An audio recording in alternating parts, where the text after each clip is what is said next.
جس کے رگ رگ میں یہ نشہ جاری ہو جائے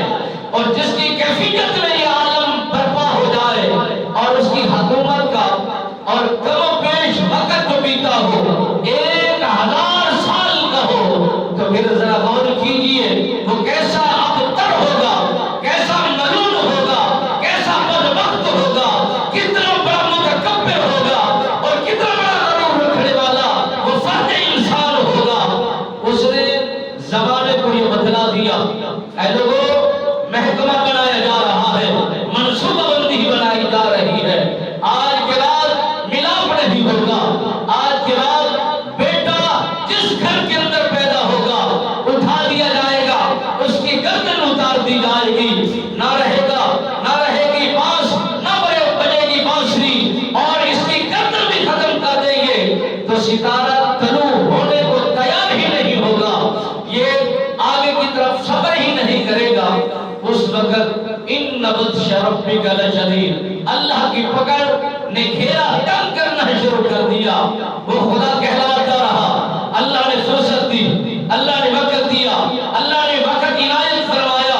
اسے کھلی چھٹی ملتی رہی، کھاتا رہا، پیتا رہا، بدعت کرتا رہا، گمراہ کرتا رہا، راہ راست سے ہٹاتا رہا۔ اللہ نے اپنی گرفت میں اسے نہیں لیا۔ جب بات آئی انسانیت کی، قتل و غارت کی، لوگوں کو مارنے کی، لوگوں کو سجانے کی، لوگوں کو تکلیف پہنچانے کی، تو اس وقت رب بے نیاز نے فرمایا ان بطش ربک لشدید،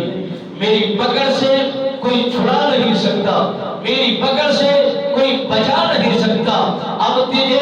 زوال کی گھڑیاں تیرے کے بالکل قریب پہنچ رہی ہے اور تیرا وقت ضلالت کا اب شروع ہوا چاہتا ہے۔ میرے نبی رحمت فخر موجودات صلی اللہ علیہ وآلہ وسلم سرکار کے غلاموں، شم رسالت کے پروانوں، یہ تاریخیں پڑھ کر دیکھیں اور سابقہ امتیوں کے حالات و واقعات کو پڑھ کر دیکھیں، پچھلی قوم کے ان کے معاملات کو پڑھ کر دیکھیں، تو پھر انسان کے ایمان کی حرارت میں اضافہ ہوتا ہے، ایمان مضبوط ہوتا ہے، اور پھر یہی کہا جاتا ہے کہ ہم نے تو امتحان دیے ہی نہیں، یہ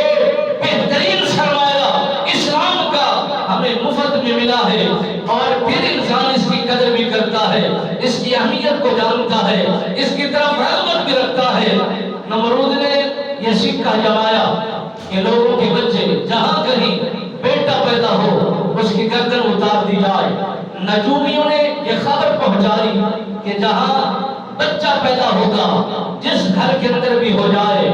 اگر وہی بچہ سلامت رہا، تیری حکومت کو خطرہ، تیری بادشاہی کو خطرہ، تیری سپہ سالاری کو خطرہ، تیرے نام کو خطرہ، تیرے کردار کو خطرہ، سب بھی خطرے ہی خطرے۔ تو اس نے حکم جاری کر دیا کہ گلیوں میں دیکھا جائے، کوچوں میں دیکھا جائے، گھروں کی چھان بین کی جائے، جہاں کہیں عورتیں حاملہ ہیں، بچے تیار ہیں، جہاں جس کے ہاں بیٹا پیدا ہو گردن اتار دی جائے، اور سینکڑوں بچے اس نمرود اس بادشاہی کی حکومت کے اندر بے گناہ بچے مارے گئے، قتل کیے گئے، قتل و غارت کی داستان کو رقم کیا گیا۔ میرے نبی رحمت کے غلاموں، شم رسالت کے پروانوں، ذرا غور کیجئے، جب رب بیماری اتنا بڑی ہے تو علاج کے لیے تحفظ بھی کیا گیا ہوگا اور نظام